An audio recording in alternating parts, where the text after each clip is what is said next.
Good.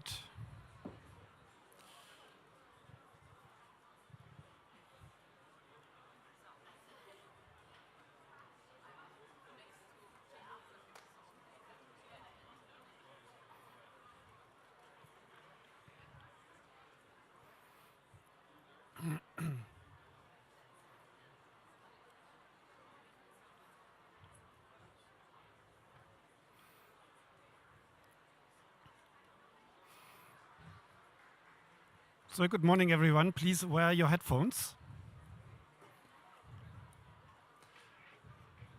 Good morning.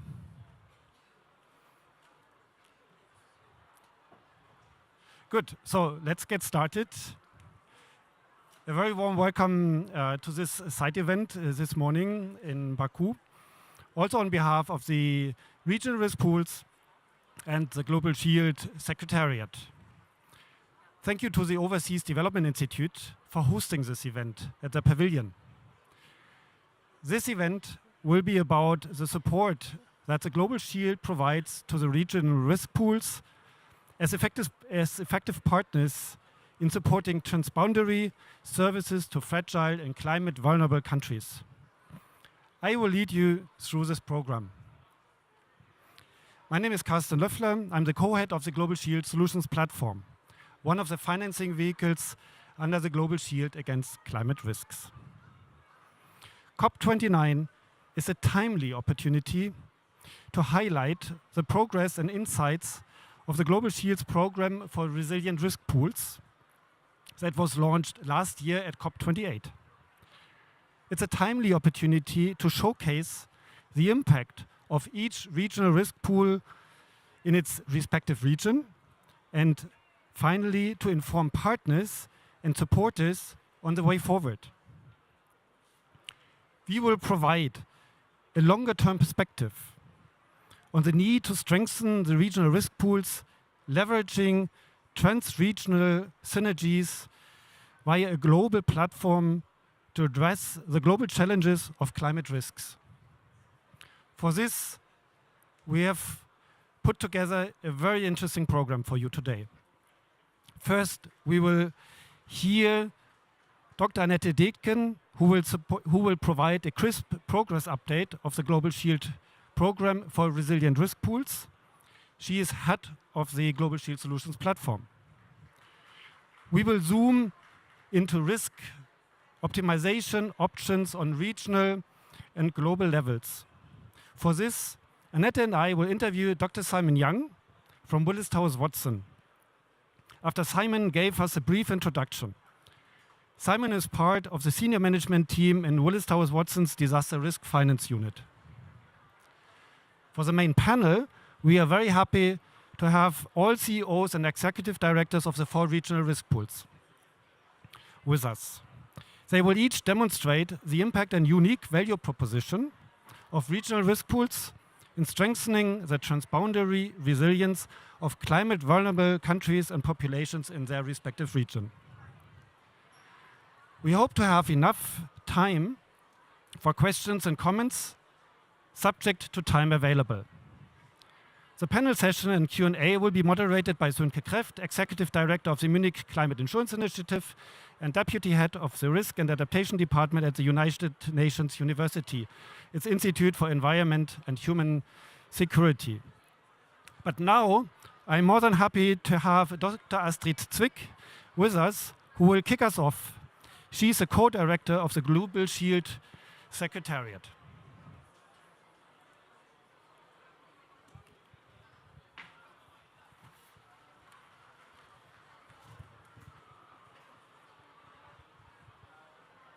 Good morning and a warm welcome. A warm welcome to this very special event of the Regional Risk Pool Program, hosted by the Global Shield Solutions Platform and the Regional Risk Pools, and with support also from the Global Shield Secretariat. We've heard that a lot has happened since the launch of the Global Shield thematic window at COP28, and since the signing of the joint Memorandum of Understanding among the regional risk pools. And we'll hear today more about it by Dr. Annette Detken.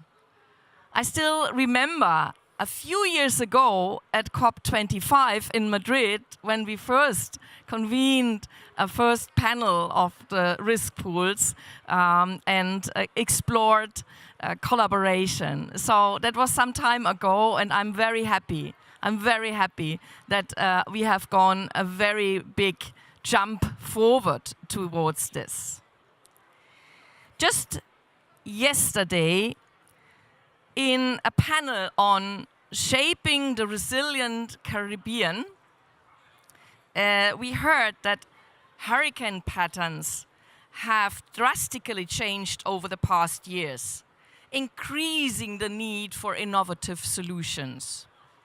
For example, also not only insurance, but blended finance, and very importantly, a stronger collaboration across different actors. In a session on the Pacific, on bridging the climate finance gap, this Tuesday, we learned about the specific challenges of Pacific island countries with typically small coverage volumes. Thus, regional risk pools are a cornerstone of a comprehensive risk management approach, knowing the specific conditions in their regions. Regions might differ. However, some approaches, some methodologies might be the same, calling for a close collaboration between the risk pools, increasing their coordination and leveraging synergies. And we'll hear more about this through the great work Willis Towers Watson has conducted. Simon, you will present this. Well, coordination, as I said, is key to address the growing needs for systematic, reliable, and well-coordinated solutions. This is why the V20 and G7-led Global Shield Against Climate Risks is a critical component of the climate and disaster risk finance and insurance landscape, and was established to enhance the coordination among public sector, multilateral development banks, civil society, academia, and private sector, as, for example, private sector players can provide a lot of experiences, we'll hear about that, to set up new mechanism, innovative solutions based on that experience in the markets. We are currently conducting in-country processes in about 9 countries out of the 17 Global Shield countries we have in the portfolio. And we are really thrilled to have already first results. For example, one result from Ghana with drought protection cover purchased from ARC. So we are also happy to have ARC, the African Risk Capacity, here. Well, the risk pools play a vital role for building resilience in climate vulnerable and fragile states, particularly for addressing transboundary needs and services. And what we've heard so far and working with the risk pools is that you're doing much more than just selling insurance. You're building resilience, resilience management in the countries, because due to the swift payouts, this enables countries to invest in preparedness measures, plan for contingencies. It also reduces the need for reactive and high-cost borrowing. So you help countries avoid prolonged recovery times and prevent economic setbacks. You provide also reliable financial lifelines. The payouts play a critical role in stabilizing public finances during crisis and enabling timely disaster response. Isaac, you mentioned in the panel recently, payouts come within maximum 14 days. And while waiting for humanitarian aid might take months, that's really something to remember. So It's also interesting that payouts can be coupled to social protection systems, reaching really the needy, the most vulnerable in the country. And another thing we've learned is that risk pools have developed risk modeling, risk data, because they know the regions much better, and that can be really specified and tailor-made for the support in supporting the countries to understanding their risks better and to develop solutions. So overall, dedicated financing is needed to empower the risk pools, to expand and diversify the product offerings. For example, exploring options at a micro level, micro scale, or addressing sector needs like fishery. So through additional financial resources, the risk pools can better align their products with the specific needs of member countries and enhancing the coverage options for various climate risks and ensuring that vulnerable population receive timely support in the face of an escalating climate impact. And I'm very happy and very much looking forward to the panel discussion of our panelists, Isaac Anthony, CEO of CRIF, Leslie Nuluvo, CEO from ARC, Aolo Dupalo, CEO from PICREEC, and Benedict Signe from CDRIF, Executive Director. You will share your insights and experiences, especially of the impact your work has had in the regions. Thank you very much. And I hand over back to Carsten. Thank you so much, Astrid, for your introductory words. Much appreciated. And it's a very good collaboration that we have with the Global Shield Secretariat. So today it's our mutual event together with the risk pools and hosted by ODI. Now, without much ado, over to you, Annette, head of the Global Shield Solutions Platform, to provide us some information about progress so far. Thank you. Thank you very much, Carsten, and thank you all for joining our event today. My name is Annette Detken. I'm the head of the Global Shield Solutions Platform, co-headed by Carsten. We're very, very happy to be here, and Astrid has mentioned it. So it's exactly 1 year that we launched this program for resilient risk pools here, actually at COP28. And we want to give you a short update. But before I do that, please let us take a step back. For those who might not know the Global Shield Solutions Platform, which was established in June 2023, just a little bit more than a year ago, specifically as a crucial element of the financing structure of the Global Shield, supporting countries, but also regional and global programs, which I would come to later. It is backed actually by multi-donor contributions, summing up to almost over 200 million euros. And it is covering a wide range of approaches. So it actually covers solutions on the macro level, meaning solutions for sovereigns, governments, also meso-level approaches where intermediaries like microfinance institutions or cooperatives can be supported in getting financial protection. Last but not least, also on the micro level, individual households where microinsurance, for example, could be a solution. But that it is not only about insurance. What was really an essential widening of scope under the Global Shield is that all different instruments of climate disaster risk finance and insurance are supported.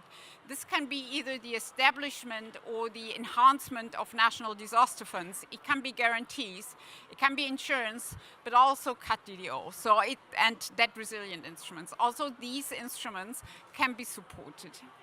But as I said,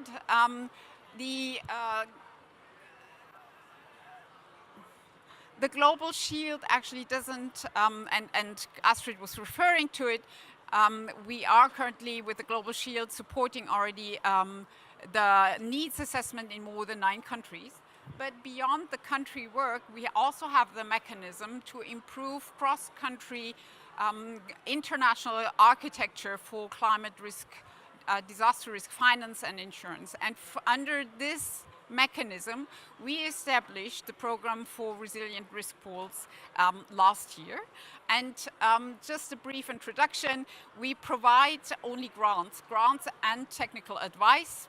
Part of this was actually the study that Simon Young will present later in order to also accompany the risk pools in their development further, serving their member countries. And since all risk pools share a lot of information, a lot of experience with more than 10 years of experience with CRIF and ARC, but also now the newcomers, so to speak. Benedict is here for CIDRIF, but also Lotu from PICRIC. They are just building their portfolio, and we want to serve each risk pool depending on their needs. That means we actually tailor specific programs for each risk pool. And since the launch last year, we have received individual requests from each risk pool, where we are about to sign the support program, the grant agreements here at CUP. Very happy to already announce that. And this support, this financial support, can actually include 3 different components that you see here on the slide. We have support for research and education, a very important element where Astrid alluded already to it. We have the risk pools not only providing insurance, it's really this public mandate to support member countries in better managing their risk. But it also means establishing more, widening the portfolio or supporting the implementation via premium support. And here in April, actually, we signed a grant agreement with PIC supporting a 5-year premium support program. Now, last but not least, very quickly, you might question, so why and how does that work together with country-specific programs? And it's very important to mention this. So actually, we have the support from, I mentioned the premium support for PICRIC that serves member countries that are now also selected Global Shield countries. And we make sure that this support is coordinated with the country-specific packages, support packages that are now provided for Fiji, Tonga, Marshall Islands, and Samoa. But we also have then support packages for the countries where we are very much aware and really aligned with the programs that we provide for countries. For example, Ghana was mentioned. We supported Ghana to now purchase a drought cover under ARC. And this needs to go hand in hand and be very coordinated. So we're very happy to provide these 2 mechanisms so countries can actually benefit directly, but also indirectly from the Global Shield. I stop here. We're happy to also give you more information later, maybe after this event, because we're short in time. I don't want to now shorten because we have very interesting contributions here following. Thank you very much. And I hand over to Carsten. Thanks. Thank you, Annette. Very good progress so far. I'm really thrilled to have Simon Young in a second here. Just 1 second, please. I just wanted to give a very brief introduction to this because the regional risk pools are very crucial to vulnerable regions they operate in. So, but like in any other risk, capacity provider, they are not spared from the challenges of underwriting climate risks as well. So regional risk pools have recently been confronted with increasing reinsurance costs while facing limited risk-bearing capacities. So in search of solutions to enhance the financial management capacities of the regional risk pools, Willis Towers Watson conducted a series of interviews and workshops with the risk pools and technical experts throughout early 2024. And today we wish to discuss the outcomes of those discussions, which you can already read yourself in the report published online. But for now, I'm very pleased to invite Dr. Simon Young to kick off by introducing to us the findings of the report. Over to you, Simon. Thanks very much, Carsten, Annette, Astrid. It's great to be with you all. I'm going to get straight into it in the interest of time. So we were asked by the Global Shield Solutions platform to undertake this study. It was a relatively short period of time we had, and as many of you here will know, we had a workshop in April in Frankfurt to discuss the outcomes some more and other issues around the risk pools. So the study we did was in 3 parts really. We did a comparative analysis of the risk pools, focusing on the governance, risk management, portfolio analysis to determine the kind of operational, technical, and financial challenges. Some of those were individualized, but there were common challenges we identified as well. We then looked at the kind of potential optimization options for the pools as individual insurance entities, but also across them all as a pool. And then we made ended up being 4 key recommendations, which were the outcomes. In terms of I won't go into detail on the comparative analysis, but I think it's worth highlighting a few kind of common themes. One was in 2 of the 3 risk pools that we looked at, and I should say that Seadrift, as a relative newcomer, and was not considered in the same way. We did talk to Seadrift, but the kind of comparative analysis didn't include them.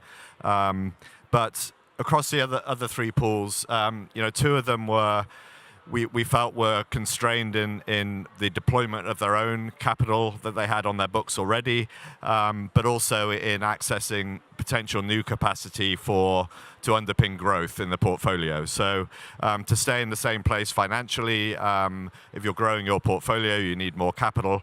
And so there was definitely a constraint on that.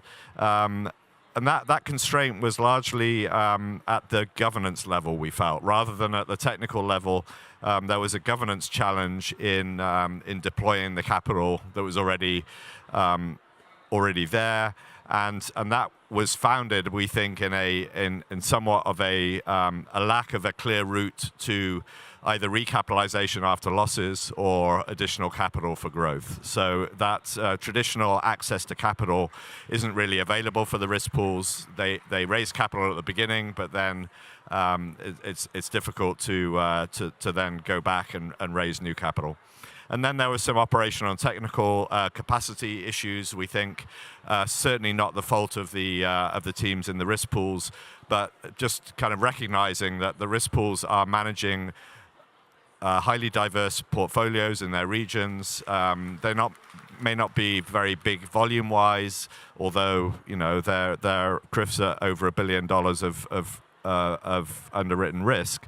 But there are a lot of different products customized to individual countries or individual sectors. A lot of moving parts with very small staff. And so we think that there were some that really creates a challenge, particularly when they're facing the international reinsurance markets, who have a very big volume of technical capacity, etc. So that was the kind of comparative analysis. We assessed some different options as to how the kind of, especially the risk retention versus risk transfer optimization could occur. We looked at risk swaps, co-insurance, different types of reinsurance, and also the potential for a new reinsurance facility for the risk pools, and also direct capitalization. And we also developed some KPIs, some key performance indicators based on what the risk pools were doing already, but kind of bringing in the best practice from the private sector, and we definitely recommend that a common set of KPIs are established and reported regularly by the risk pools, because that will help, I think, both in them working together, that they all will know what their numbers look like, but also accessing capital, finance, premium subsidies as well will be. The access to those will be enhanced, I think, by a common set of KPIs, so And then I think I can quickly go on to the recommendations. These are briefly kind of a summary. Technical capacity was identified, and we think there's various elements to this, both directly to the pools themselves, the pools sharing capacity on certain things, and then capital support through both direct capital provision, but also we feel that a guarantee facility which could kick in to make sure that that the risk, if there was capital erosion due to claims being paid and established KPIs had been met. So these are risk-taking entities, right? So they will make losses some years, and so but to fill in the gap if those loss years are multiple, we think would be really a useful way of freeing up the capital that they do have to deploy it, to put it on risk. And then the global reinsurance facility, which we think can be kind of built out somewhat gradually. Just setting up a new instrument within the global reinsurance sector is quite a heavy lift, but there are simple ways, straightforward ways to establish something that can start to take risk alongside the established reinsurers that are part of these programs, and then gradually kind of build that out as more capital can be raised, both from the public sector, but also I think crowding in some kind of impact investors, other investors who aren't looking for a high return like the traditional reinsurance sector is looking at. And then a quick summary here. I won't read them all out, but there are various things that we kind of observed and recommended, and I'll just quickly go through the key recommendations before we have a chat. So first one was establish a shared technical resource base to complement in-house modeling and analytics.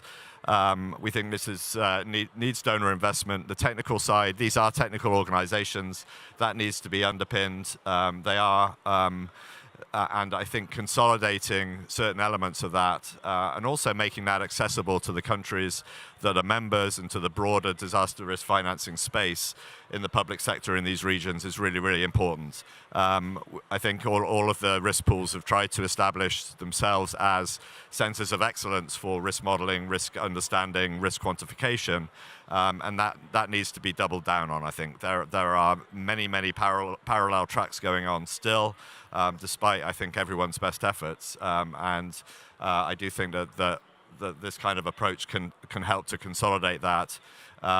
Provision of capital is clearly important. It needs to underpin growth, but also it can help to mitigate these higher reinsurance costs, but only partially. Okay, and I think we have to recognise that putting capital, which is just sitting on the balance sheets, is not a good use of that capital. It needs to be able to be freed up to be put on risk as well, and that there has to be an acceptance that sometimes there will be a loss of the retention. That could be quite high. It could be, a significant portion of the capital. So there has to be a guarantee that can be replenished, but access to other capital as well. We think a phased development of a joint reinsurance facility is definitely a good idea. We think the risk pools need to be the focus of that. If new capital is coming in at the macro level, at the global level, then it needs to be able to flow down through the risk pools. And I think I certainly, from a personal perspective, but I think talking to the CEOs and broader staff of all of the risk pools and working with them, I think we all recognise that despite everyone's best efforts, particularly the people in this room, we do think that there are still parallel tracks going on. The conversations with the countries are numerous in many small countries in the Pacific, for example, and we need to be coordinated about this. And a global reinsurance facility needs to be primarily acting through the pools and for the pools. And then we also see disaggregation at the donor level, and I know this is a real challenge across all sorts of sectors, but we do think that a support group from the donors and actually a commitment to strategic support for the risk pools as the key vehicles for CDRFI into the countries is critical. And to be quite frank, I think the pools don't think that we've seen that yet. And that commitment obviously has to come with financial support as well. And with that, they can start to long-term planning and meet the growth, kind of the growth, anticipated growth that we all want to see, and to further close the protection gap. And I think Isaac said it yesterday and said it many times, as have the other CEOs, that protection gap and even CRIF writing 1.2 billion of cover this year, that protection gap is still huge. And so we have to scale up these things, and that needs a long-term commitment from the donors. And with that, I'll wrap up and hand back to Carsten.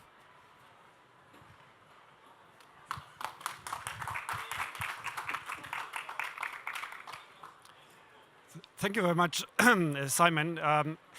Very impressive. Yeah, just sit down, please. Very impressive in terms of the recommendations. I think those are very pertinent, and so everyone who has an influence on that should really keenly listen to those. What we will do now is a brief talk between the three of us, a bit of question and answer. And I would just like to kick that off. So when we started talking about what the options are, so in order to fight quite expensive, hard reinsurance markets, what are really a burden right now to the risk pools as well as to the countries. So why have you disregarded other options that you briefly mentioned in the first place? Just maybe it's a bit technical, but I think it's important to get an understanding about those. Thanks. Yeah. I mean, we looked at risk swaps between the pools, and those have been talked about a fair bit. We looked at bringing in insurance at the primary level to sit alongside the pools so you could increase the capacity that they can offer. And we looked at other forms of reinsurance as well. And with all of them, there were challenges. Some of those were technical. I think the kind of the efficiency, financial efficiency of doing some of those can be demonstrated, others not so much. But actually, it's more on the governance side, I think, on the practical implementation side that we saw the challenges. And to overcome those would take a lot of work, a very heavy political lift, and the potential kind of technical and financial benefits we don't think even approached outweighing the cost, not necessarily direct financial costs, but the political, technical cost, the resource cost as well. You know, setting up a risk swap, for example, between PCRIC and CRIF on their tropical cyclone books, that would take a lot of work, and the capacity just isn't there to do that. And the advantages of doing that are also, you know, they're marginal, and you know, the governance challenges as well, and you know, Lotte and Isaac could talk directly to this. But when you talk to the board of directors of or the council of members in the PCRIC case, I know from experience, and the CEOs know from even more relevant experience, that there is some hesitation with paying claims for losses in Fiji from the CRIF board, and likewise, you know, losses in St. Lucia from the council of members at PCRIC. You know, these are regional organizations, and they have political buy-in from the region, and you start to undermine that a little bit with paying claims in another region. You might be able to demonstrate that it's technically a good idea, but practically it's very difficult to sustain. Yeah, thank you very much, Simon. Now, I think it's very interesting to hear that the recommendations, at the same time we hear all the stakeholders here in the room might be aware, there are more different initiatives proposing yet other global facilities that do offer or should offer CDRFI. So what is actually the argument and motivation to set up a global facility on top of the regional risk pools, and to which extent would that then work together with the mandate of in the regions by the regional risk pools? So there was a reason. There is a reason why the pools are regional, okay, and that's largely political. I mean, Astrid, it was very interesting to hear you go back to Madrid and the meeting we had in the middle Saturday in Madrid, I actually started thinking about a risk sharing facility for all of the risk pools in Barcelona, again in Spain, in a pre-meeting before Copenhagen, and the idea is that you have to have that regional engagement. You have to have that political buy-in from the region. You have to know your clients, and you have to be aware of what their needs are in a very, very practical way. And so you need to be responsive to their needs in a very direct way. And you cannot do that sitting in a global facility. You have to be in the region, you have to be embedded, and you have to be engaging with those countries at a personal level as well as at a technical level. Managing those clients is a huge undertaking and can only be done at that regional level. So, but having said that, there are definitely benefits, financial efficiency benefits, which the reinsurance industry is built upon, of diversifying globally. And there's also cross-learning, cross-technical support that they can give. So bringing some scale to the risk pools, which are very, they're small organizations. They were deliberately set up to be so.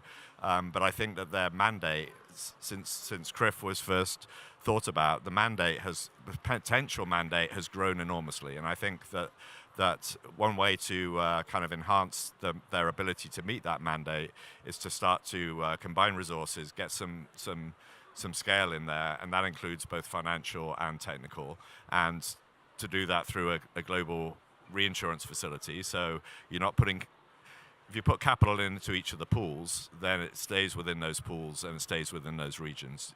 It's more efficient to put that capital at a higher level and to mix it hopefully with some private capital, which doesn't need the return that the traditional reinsurance industry needs, and so have a blended vehicle that can operate within and alongside traditional reinsurance, but can bring some of the benefits that the kind of the view of risk that the pools have, the technical work that can be done in combination, and hopefully.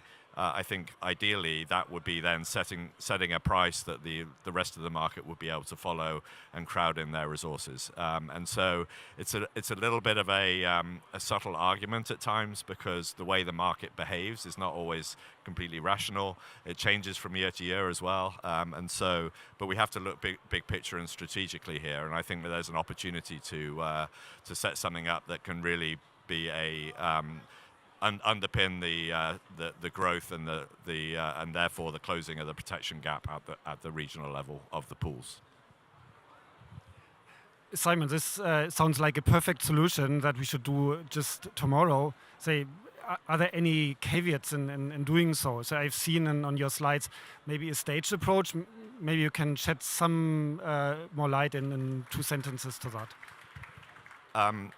So the major challenge is you have a global reinsurer, you need capital behind that, right? And raising the opportunity cost of putting capital into a vehicle that is protecting above, quite high up the insurance stack is not something that there's many donors out there knocking on the door to do. So that's the big challenge, and I think the pathway and the suggestions that we made were to build something that could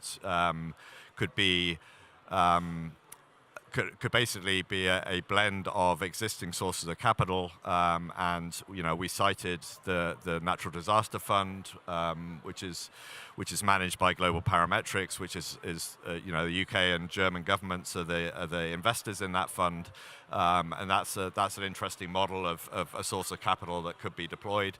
The Lloyd's model, as a Lloyd's syndicate, you have access to the Lloyd's core central capacity, so there's a kind of a shortcut into having access to capital there, and so some kind of and they can also be kind of externally operated as well, so you don't have to set up a big kind of technical organization, and then there are governance issues as well with starting off with building a big new reinsurance company embedded in the private sector. There are major governance issues. The governance structures of all of the pools are different, and that's because each of them was kind of constructed to meet the particular needs. So doing that, like, you can't just combine all of those into a single governance structure. So we think having a governance structure that can evolve with the growth of a facility, which is taking on more and more of its own operations, etc., is the way to go, and learning as that expansion is happening.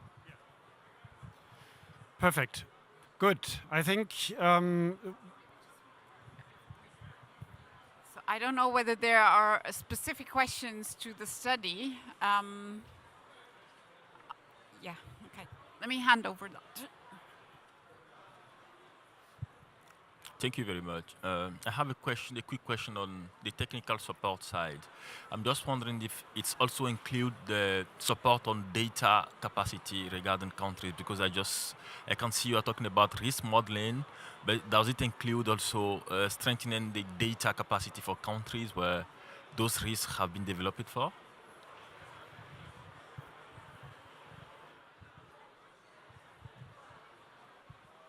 I'll start, but I'll hand to Annette, because it's very relevant. That would be down at the pool level, and that's happening at the pool level already. But I do think that having more resources available by combining, a combination and more inputs will help the pools also to do more work at the country level. But there is also a country level program under the Global Shield more broadly, which I'll hand to Annette to talk about. Exactly. So thanks very much, because I can refer actually to my last slide, whether you remember, right? We have country packages, support packages that are actually really tailored to the country's needs. And so if there is a data need on the country level, that's exactly where also the country support packages will work together with the risk pools in order to support those needs, be it exposure data, be it vulnerability studies. These components can actually be supported then on the country level. Very important question. So that's where I think this coordination between the risk pool programs and the country packages are very important. And maybe just then as a last point, because we don't want to cut short on the panels having the really benefit of having all 4 CEOs here, just to now refer back to the study. So the study has recommendations, and we offered support also to the risk pools to follow up on these recommendations, because we see it actually as a very important next step for the risk pools in their development, providing their value proposition to member countries. So there is actually also a joint request from all risk pools that we are working on together in order to then do further studies on the feasibility, and then also the requirements to set up and following a phased approach that was just described by Simon. Thank you so much. We would actually then hand over to Carsten. yes, thank you, Annette. Thank you, Simon. Very insightful. Thank you for the question. Great question. Without much ado, we have a panel. Sönke Kreft of MCII will moderate this panel. We have all the CEOs and executive directors of the regional risk pools. So you will share your on-the-ground experiences, your needs. And without much ado, over to you, Sönke. Thanks, everyone. So we go to the second part of the panel, which is really about teasing out some of the regional stories and national impacts that the risk pools can report on. And so I'm Sönke Kreft. I work for MCI, Munich Climate Insurance Initiative. We have been in the room in Barcelona together. I remember that. We have been an observer, bystander, sometimes also driver of the debates around climate risk insurance, and specifically the risk pools and what role they can play in the fight against climate impacts. So I would want to start us off on a positive note. If you read the state of pre-arranged financing report that is done by the Center for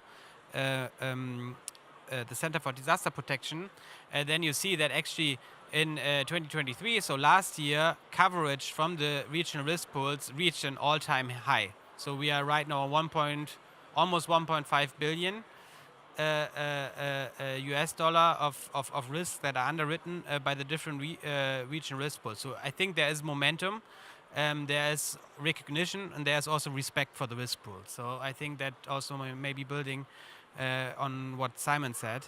And it's about continuing that role. But Simon, you also said the mandate is widening and the mandate is getting broader. And so we want to look at some of these specific solutions and also challenges in the next session. So I want to ask the different CEOs to come on board. So please, Isaac, join me on the panel. So Isaac is the CEO of CRIF, SPC, and out of this 1.45 billion US dollar underwritten, I think the vast majority actually goes to CRIF. Yeah, thank you, Isaac. Then also, I would ask you, Leslie, to join us. And if you look at the increase of coverage, I think ARC has been one of the major forces in the past years actually realizing this increase in coverage. I would also ask Lotu to join us, and you will tell us a few stories about PQuick and also really expanding coverage to quite a few territories, to more risks and more products. And last but not least, Benedikt Singer from Seadrift joining us on the panel. Bit of a new kid on the block in terms of the risk pools, but we also like to hear about progress on the East Asian side. And with that, I would want to start with you, Isaac, and maybe take around 2 to 3 minutes to tell us something that has happened in the Caribbean with CRIF, where you also see that this is actually a unique value proposition for CRIF and what you want to give to the audience. Thank you. You said 3 minutes, but you know I can speak hours about CRIF, right? Please don't. But, you know, first of all, let me just say that I think it is well known that the Caribbean and Central America has been a hotbed for natural disasters and have been particularly vulnerable to climate risk, especially when you consider the growing frequency and intensity of those hydrometeorological events, such as tropical cyclones. You have had excess rainfall, you have had droughts, and so on. So it is very clear that we've been very vulnerable. But, you know, it was really important for the governments, you know, to consider how to address the issue of financing. And when I think about the pre-CRIF days, and I actually worked in a Ministry of Finance, so we had to deal with the budget and so on. And anytime there was a major disaster, countries, and that really applied to all the countries in the region, the first spot of call was, guess what, within the budget. So you already had a budget that was already programmed to deal with a number of programs. And then once there was a disaster, the Ministry of Finance sent out a circular to say, look, you need to put everything on hold because we're going to be taking much of that money to fund the disaster. Obviously, this is not sustainable. And so it was when you consider the fact that we were financing disaster risk, you know, through the budget, CRIF, the advent of CRIF certainly helped to solve that problem. So that was one of the main first challenges we had to deal with. The second aspect had to do the fact that CRIF was established in the year 2007 to provide quick liquidity to the governments by providing parametric insurance. And when we started off, we had 16 member countries providing, where CRIF provided coverage for tropical cyclone, what we call hurricanes, as well as what you call earthquakes and so on. But over the years, we've grown. So when you consider from the start to where we are today, and I can give you a quick indication of that. We started off with 16 member governments in the Caribbean. Now we have a total of 30 members, 19 of which are Caribbean countries, 4 from Central America, 3 electric utilities, and 3 water utilities. And we even have what I call a tourism attraction. Now, so that in itself represents growth. You also have the situation where we've been able to add additional products. So it's not just the original 2. We have products for excess rainfall. We have one for fisheries. We have the electric utilities, water utilities, and so on.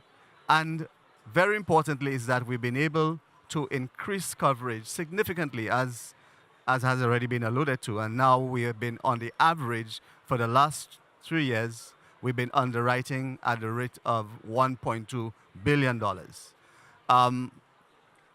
But the other point that I want to make, and when we talk about some of the benefits that have come about as a result of having this regional risk pool, is that we took a decision to develop our own model, our own risk model, and it has given us the flexibility to be able to produce risk data for the benefit of the countries.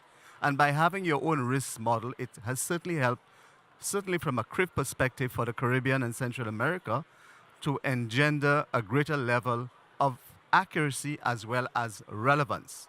Now, just to underscore the value proposition, because this is what I really want to focus on. Since inception, CRIF has actually made 75 individual payouts to 20 member governments, totaling $358.5 million. And the interesting thing is that for this year alone, we have actually made $91 million in payouts. And as we speak, David is processing a claim for $27 million. I mean, it's just been, 27 million, which will actually take the total amount to about $118 million. Just imagine that. And by the way, the policy year is not done, right? It goes until May of next year. But again, a further clear demonstration of how this whole thing works. I really want to focus on Grenada with respect to Tropical Cyclone Beryl, which impacted that country this year. This really pulverizing some of those small, beautiful islands, what you call satellite islands, in Grenada. You have Carriacou and Petit Martinique. They were literally destroyed. But CRIF came to the rescue, and within 14 days, the government of Grenada was able to draw out a payout of $42.4 million within 2 weeks. But that's only on the tropical cyclone. They got a further $500,000 for excess rainfall. And even the fisheries product, $1.7 million, was actually paid. But another very interesting development, because CRIF has moved beyond the sovereign levels, we've now targeted sectors. And because we have the water utilities as well as the electric utilities as part of CRIF, which in the case of Grenada are state-owned enterprises, we were able to make payouts, to those utilities, just to underscore the real value of what we do in terms of providing quick liquidity to be able to help the governments to be able to respond quickly to the natural disasters and so on. I could say more, but Thank you for the 3 minutes. And I move on to Leslie. Same thing. So you heard about the CRIF experience. Can you tell us a little bit on what's happening at ARC, especially when it comes to concrete benefit for countries? Thank you very much. So maybe before I get to that, right, to just set the scene by talking about why risk pools to begin with, right? The risk pools are a critical player in the disaster risk financing landscape in the regions where we are based.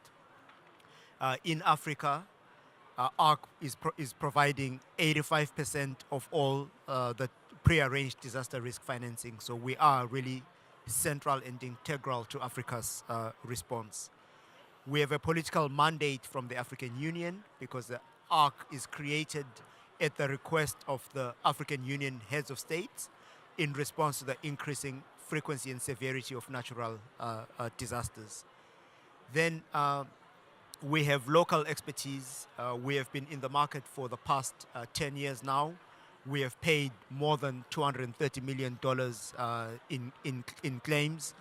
We have 21 countries that are buying insurance. And all this gives us really cutting edge experience in the implementation in the market. Then also just to underscore that we are very collaborative because we have a developmental mandate, which means that we want to make insurance more accessible, more available, and more affordable to vulnerable communities within Africa. At the moment, we are providing insurance to about 50 million people per year when you aggregate our various insurance programs. But there are over 700 million people in Africa whose lives and livelihoods are at risk as a result of climate change. So of course, what we are doing works very well and I think needs to be scaled up at the level of the African continent. And I'm sure this will be shared by my fellow CEOs.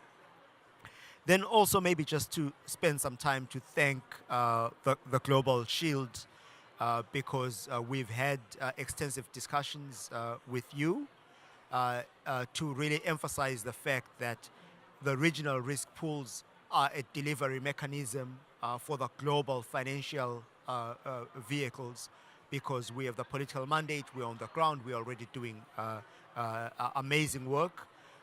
And there is need to scale up this work that we are doing, and of course we welcome complementary approaches because as it stands now, we can't fully satisfy the risk. You did make a mention earlier on about the growth that we've enjoyed at ARC. So if you just allow me just to spend a few seconds just on talking about that.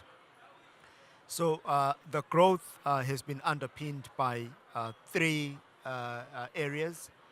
The first one is on the development of new products. You know, historically we were providing coverage against drought, but we've expanded that to include a tropical cyclone, flood, and in fact outbreaks and epidemics as well. We have increased the number of distribution channels that we use. We provide insurance to the governments at the sovereign level, to humanitarian agencies through our replica program, as well as to what we call inclusive insurance, which is providing micro and meso insurance to smallholder farmers. We have also expanded into new countries, including Ghana, that was mentioned again in partnership with the Global Shield. And so thank you once again for making that happen. Thank you. Quick swap with the microphone. So thank you for the 3 minutes again. And I come to you, Lotu.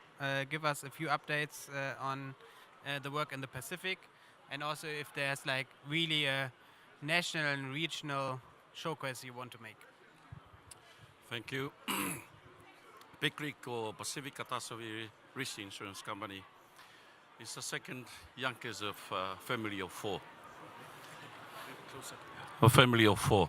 So we are the second youngest, and he is my younger brother. The other two, they are my older brothers.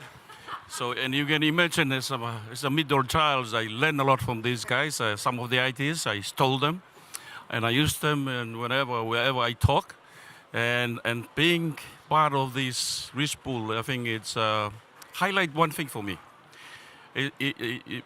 In many meetings that I've been attending to, this word of availability is always came up. Availability, let alone accessibility and affordability. But let me focus on availability because that's really important. If you look back 20 years ago, that's when the Minister of Finance asked the World Bank to assist us to establish something that will mirror a big sea drift back in the days. There was an effort trying to establish an institution that make sure that it provide or avail that service to the countries in the Pacific simply because there was a huge gap in the market. No one, no private sectors, no regional organizations, besides the multilateral institutions, they provide those resources when a disaster strikes. So Big Creek was formed by the World Bank, financially and technically supported by the World Bank, based on the decision made by the Pacific leaders. So as you can see, there's a political capital there. It's just a decision was made. But in terms of growing from 0 members to where we are to cover the whole 16 countries in the Pacific, it's not there yet. The World Bank in December 2020, I don't want to repeat what they are already saying because we are doing the same thing, but it's just a different region. But we only have four products, which is cyclone, earthquake, flooding, and drought, which drought will be rolled over next year. But the World Bank in December 22 divorced us. They divorced us in the middle of the ocean. But they remain engaged with us, so they still want to marry with us, but we officially divorced us in terms of money coming to us. But in the technical form, they still support us on a technical engagement. So we are not financially engaged with them, only technical engagement. But thankfully, that the Crop Shield, they wanted to marry with us. Now we are marrying with Crop Shield. They're giving us technical support. They're giving us financial support. It makes us float. It makes our political visibility more visible, more great in the Pacific region.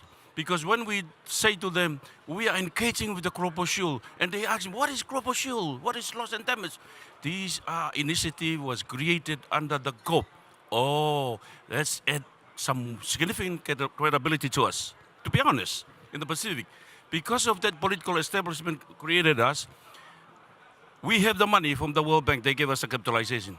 But I haven't seen any political capital. What I'm doing now, I'm not a technical guy like these guys. These guys are super smart on the technical side of it. I'm just a politician. My role is to create or generate some political capital to this entity. Since the beginning of this company in 2016, the number of countries buying policy for Big Creek was up, down, up, down. I joined the company in 2020, and I managed to pull all the countries now. We are now having 8 countries. 8 countries in our council. We started from 0, and there were 5 graded by the World Bank. World Bank be able to, the 5 pioneers, the World Bank be able to brought in 5 countries. And then when I joined, I saw 3 of them left. I don't know why, but So because I'm a very good politician, I went in and talked to the ministers, and I told the minister, as a minister of finance, this is common sense. This is common sense. There's no science here. You just think about it. Okay, if it's rain tomorrow, I need to buy an umbrella for my children to go to school. And this is the analogy that I was always using when I go and talk to the ministers. So you put your money here, then I'll go out to the Crop Shield, I go out to the loss and damage, I go out to the donors, subsidize our guys in the region because they don't have the money. Subsidize more than 50%, more than 60%, because the market is very expensive for us in the region. So that's the relationship that I have with the countries. But in terms of coverage, in terms of impact, in terms of coverage, from the beginning, 5 countries was only be able to cover less than 1 million, 5 countries. That's from 16 to 2022. From 2022 to 2023, we cover more than 1 million. You can see the impact and the growth of the company. I'm proudly to say now, we are covering more than 13 million in the Pacific. That's from 2023 to 2024, the current policy.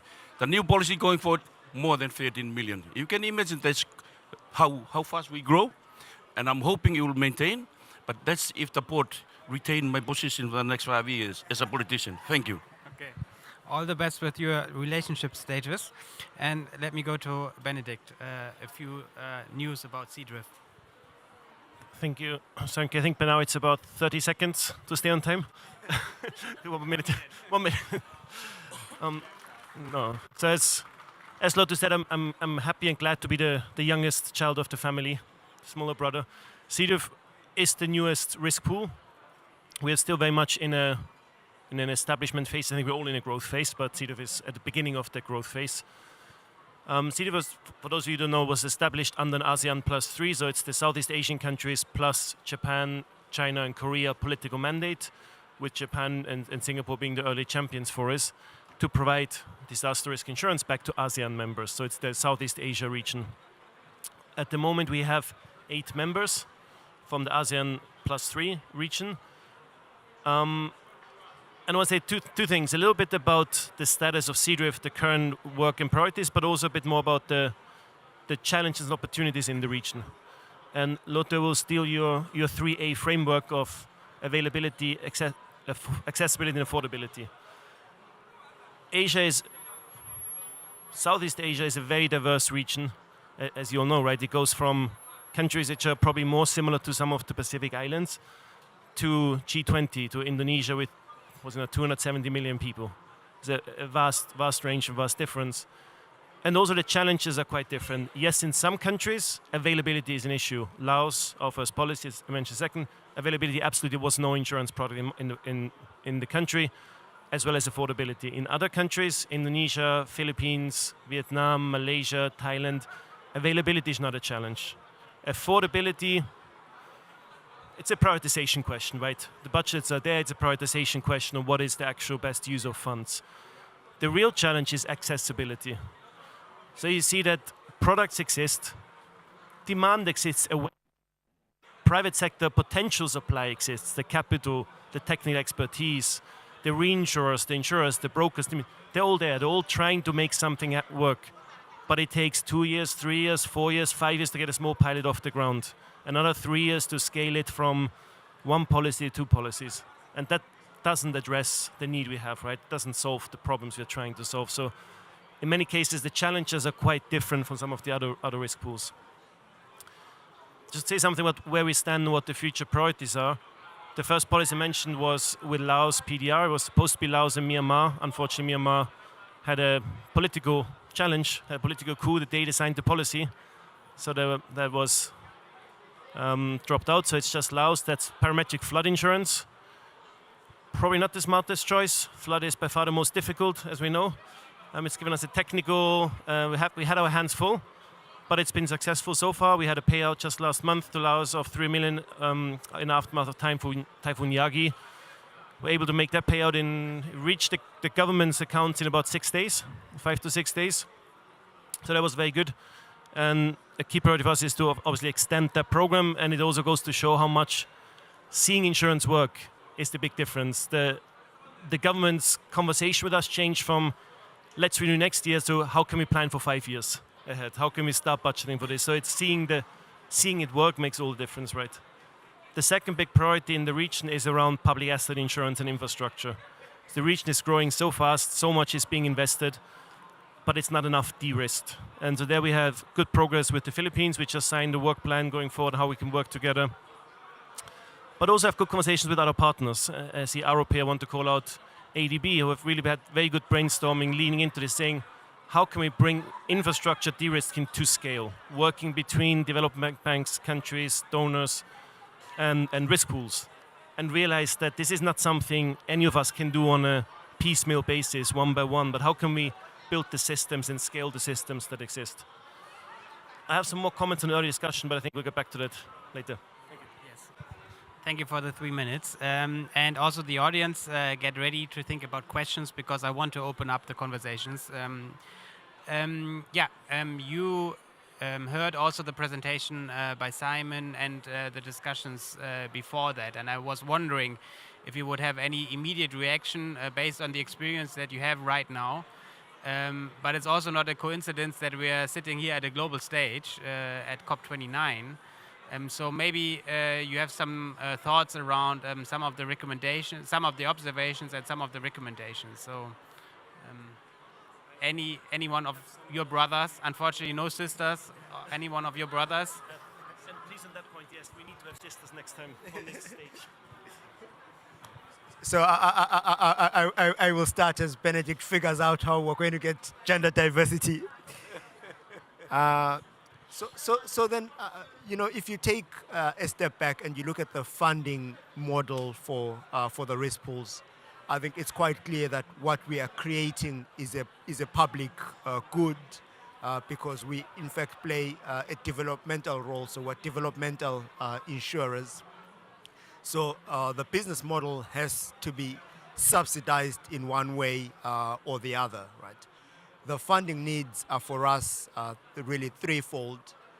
The first one is on institutional strengthening and development, which is how we capacitate ourselves to deliver the mandate.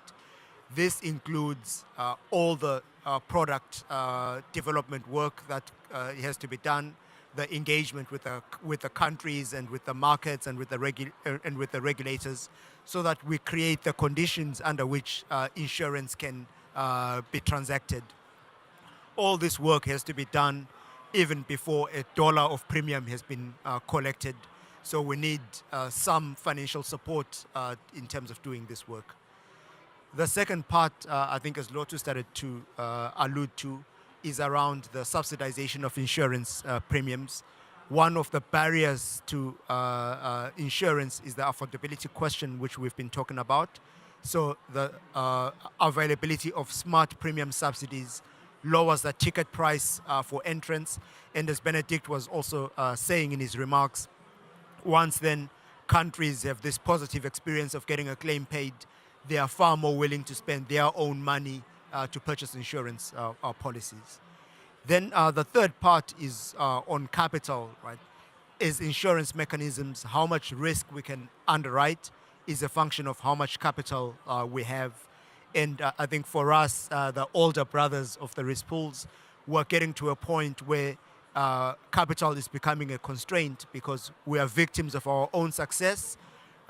What we are doing has worked so well. It's attracting so much demand, but we no longer have the adequate capitalization to successfully underwrite the risk.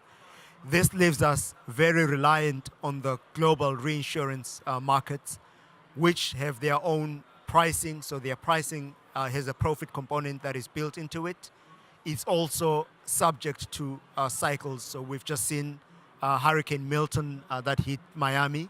So automatically we know that it's going to make reinsurance more expensive next year, even though our regions have really not contributed much to the overall global losses.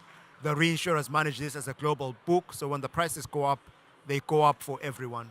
So what Simon was presenting is really a way to disrupt the link between what we are doing and the pricing in the global market.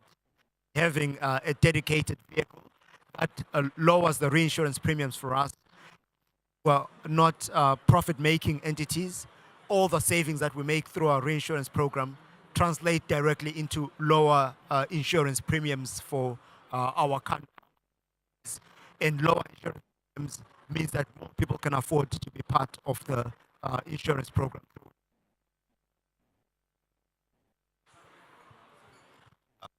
I won't necessarily repeat everything that Leslie has said because I think his response was quite comprehensive. But just to underscore the value of working together, that is really key. And particularly through the mechanism of a global facility is going to be key. I think Simon is correct about the points he made.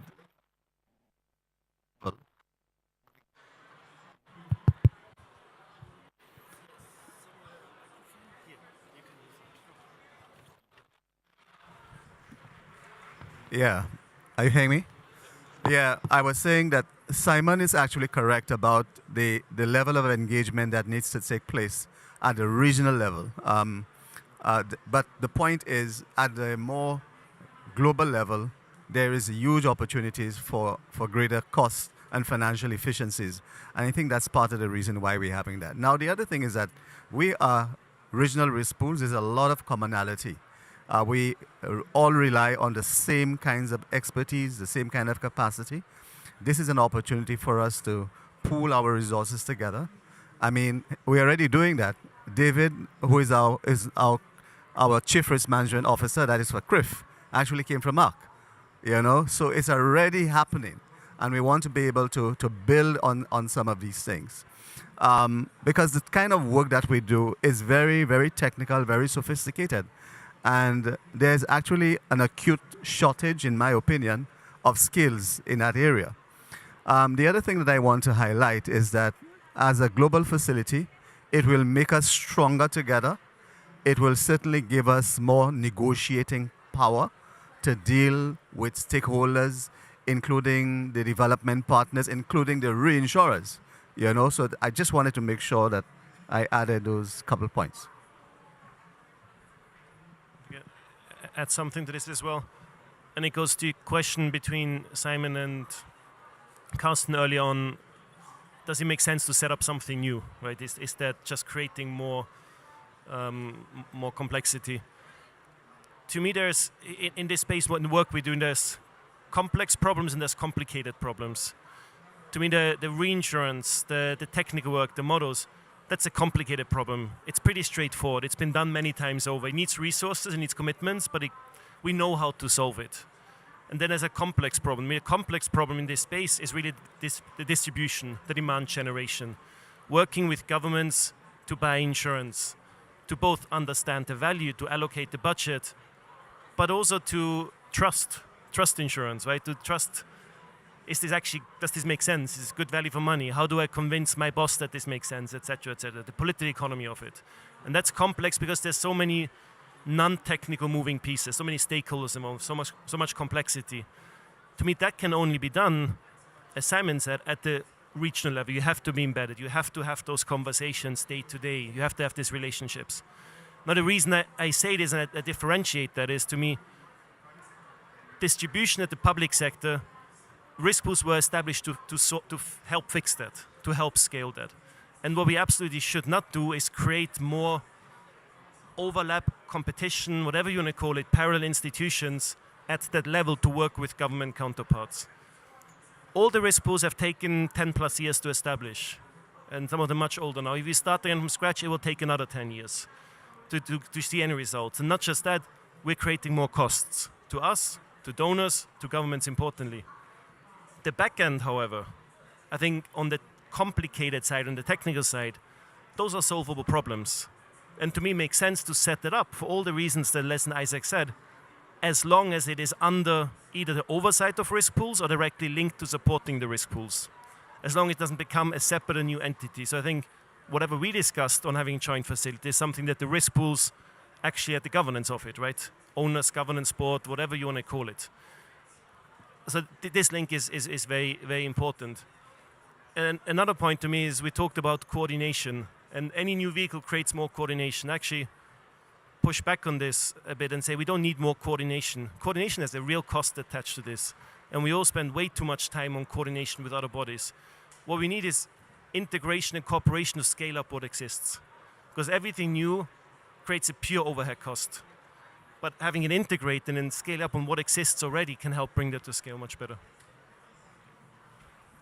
Just one point. I just wanted to highlight, my brothers, they spoke eloquently. As a young brother, I just wanted to highlight, because in my region, in the Pacific, I used the collaborations that we established with my brothers here from the other risk pool as a selling point to create credibility. And honestly, that has been created a significant credibility for Big Creek itself. We become visible, we become trustworthy now in the region. They look at us as more like an icon within the mosaic of disaster risk finance, not only to assist them in terms of the development of their financial strategy, but also they have a better understanding that there is a moral obligation from the countries also to showcase, what they can do for their brothers and sisters, the citizens of the country.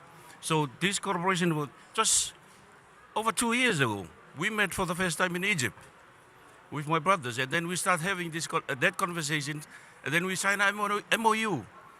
I never knew these guys, but now we are becoming so close as a family. And because of that connectiveness between these brothers, I'm telling you, I'm using it for my advantages in the Pacific.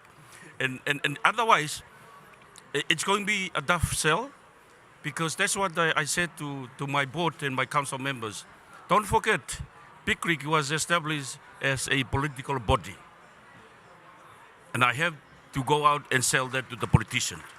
Because if the politician says no, I'm dead. So that's the reasons why I'm consistently pursuing that political side, because it's a political risk for us. And I use these guys. And also, but thanks to Crop Shield, because one of the key messages given to me by the ministers, by the leadership in the Pacific, the lack of understanding of the technical service that we offer. I went to ADB.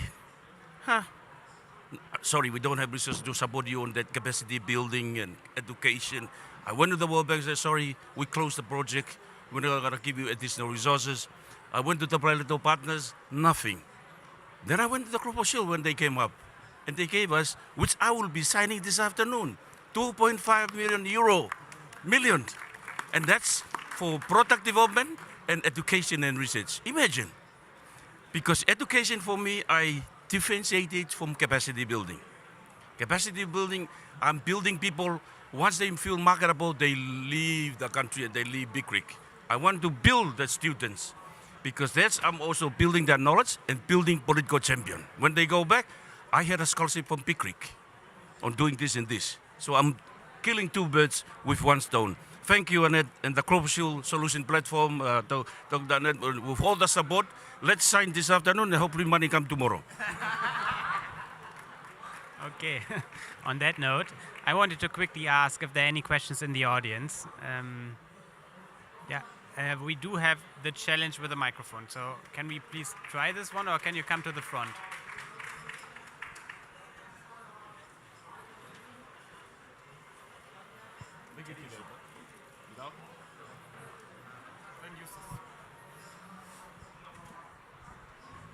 Sorry, thank you. Can you hear me now? Okay, cool. Thank you. I'm Abdou Alassane. I'm the technical lead for Start Network. So I have one question for Benedict. He was saying when it works, so people just having more interest on it. So have you anticipated in case it doesn't work as well? Because what we realize with ARC, we are working together and replicating their program, is like sometimes due to technical issues, it may not work as well. And I'm just trying to ask you if you start anticipating that, because you are still at the very early stage. And so the second question goes for Isaac. You are talking about developing your own model, like in-house catastrophe model. I just wondering, which kind of challenge are you facing regarding data? Because when it's come to cyclone model and flood model, we know how complex those models are regarding the short lead time we have. And I'm also wondering if you guys are anticipating, you are working on anticipating this, because I believe it's parametric insurance, so people need to have the money and anticipate maybe the impact of those hazards. So how does it really work, and in terms of capacities, how it works globally? Thank you. Okay. Are there any additional questions? So we have already 2 of our panel covered, so there are another 2. Unfortunately, you have to come to the front, yes.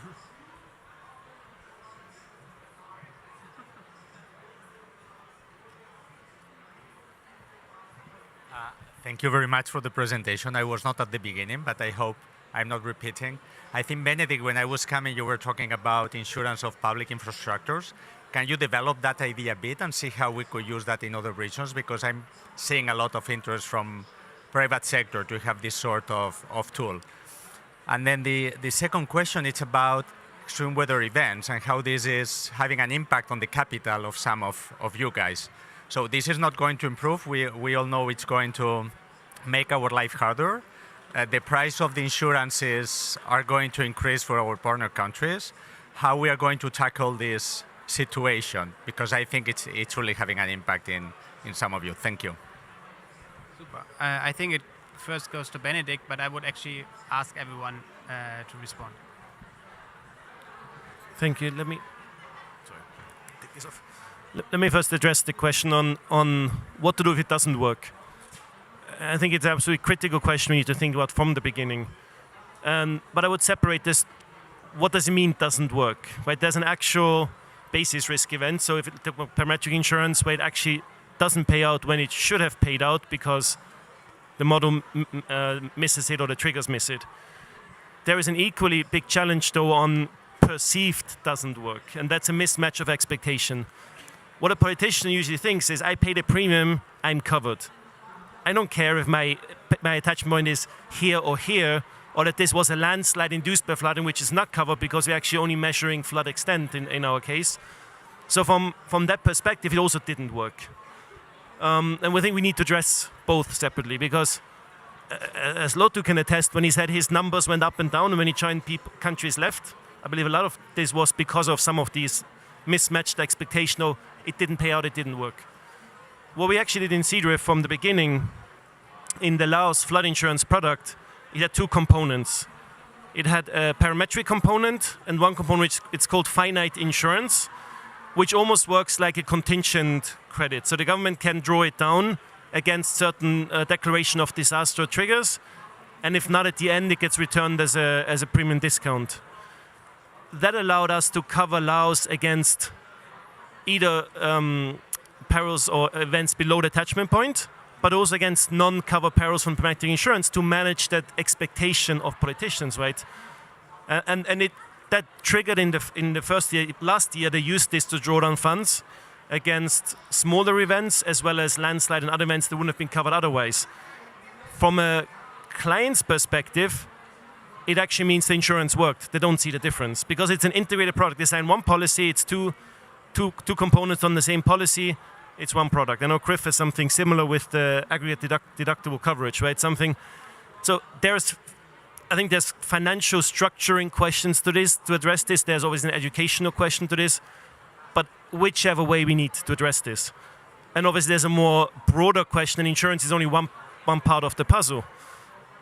Whether it means that you'd use insurance, explicitly layer it together with contingent financing, with self-insurance with reserves, as in fact ARC is doing with the new repair program at a very large scale. Again, I think that's critically important. To the second question let me just touch on this for the infrastructure insurance as well. I think it will look different in every instance, right? For us, for CDRIF, we look at it as two pieces. One is parametric insurance for quick liquidity for service continuity or recovery. But the other one is also looking at supporting indemnity insurance with countries. So CDRIF is actually not constrained or limited to parametric insurance. And quite a few of our member countries have indemnity insurance programs in place that they're looking to scale, that they're looking to increase the efficiency of, or that they're looking to expand to other assets, and also looking to set them up. And I would go back to this point of accessibility. I don't know if you heard this. In ASEAN and South Asia, often the problem is not availability. Solutions exist. The private sector is there. They've been working with those governments, but sometimes for 5 years and nothing materializes. So what I see the role of CDRIF there is not necessarily to be the first to offer a product because it doesn't exist, but to work with the government and say, how can we get more risk to markets more efficiently and quicker? And play an intermediary role. Whether this intermediary role means being a reinsurer and then have retrocession, whether it means fronting the risk, whether it means just advising. In some cases, it might only be about saying what is a better go-to-market strategy for the government to utilize the local domestic industry, the national industry, but it's to reduce that cost, to reduce the time and reduce the time lag. On the parametric side, we're actually learning a lot from the CRIF example of the electric utilities or water utilities. We're saying there are assets which are not insured. So one area I'm very interested in, we have very early conversation in the Philippines, is on electric utilities that they're owned by co-ops. There's many co-ops that manage the transmission distribution lines. The transmission pylons are insured up to 100 meters. Distribution, nothing is insured. But as you can imagine, any typhoon, they fall over like toothpicks over and over again. So other ways to use new product structure, like parametric insurance, to put in place a cover which can help this quick restoration of functionality and service continuity. I think it was a good and comprehensive answer. Sorry, I have to bring this to a hard stop. I know there were like 3 outstanding questions. If it's okay for you to...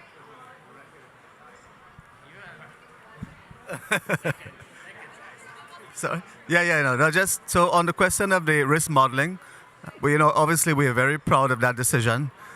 We've been able to obviously validate the fact that we made a great decision by going back historically, looking at a number of events that perhaps should have triggered but did not. But when we used the new model, it definitely produced positive results. And so that for us is a vindication. But having said that, risk modeling will always have its challenges. Where we're getting the challenge is more on the excess rainfall side. And again, you can attribute that directly to climate change. But guess what? One of the things that we did in our most recent upgrades is that we were able to introduce new features in the model to be able to address that. Just to give you an example, in recent times in the Caribbean, Central America, we've been seeing those heavy rainfall events that comes in a very small area of the country, causing significant destruction and so on.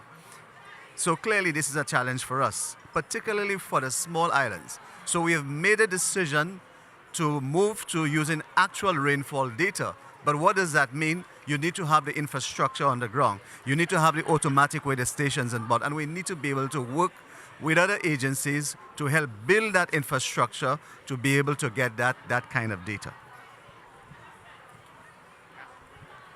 Thanks. I mean, you can see the risk pools that can cover 1.45 billion of nat cat risk, but they can also easily cover 1 hour of discussion. So,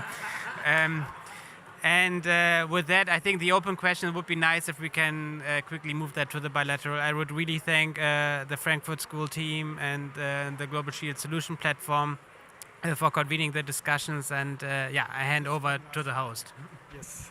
Yeah, thank you so much. It's a great brotherhood, and maybe a sister may join you at some point. That would be great. I will do it very short. What I took away is it's a very good path you're on. There's quite some challenges that all can be addressed. It's complicated, it's doable. Maybe in the political space it's complex. Huh? My main takeaway is scale up what already exists. So you can do anticipatory action, for instance. You have the models, you may need to skew them a little bit. You need maybe some funding for doing that, some capacity building as well to the countries. So that's all possible with the four brothers and maybe a sister at one point in time. Thank you so much. It was a great pleasure having you all and wish you a very good day.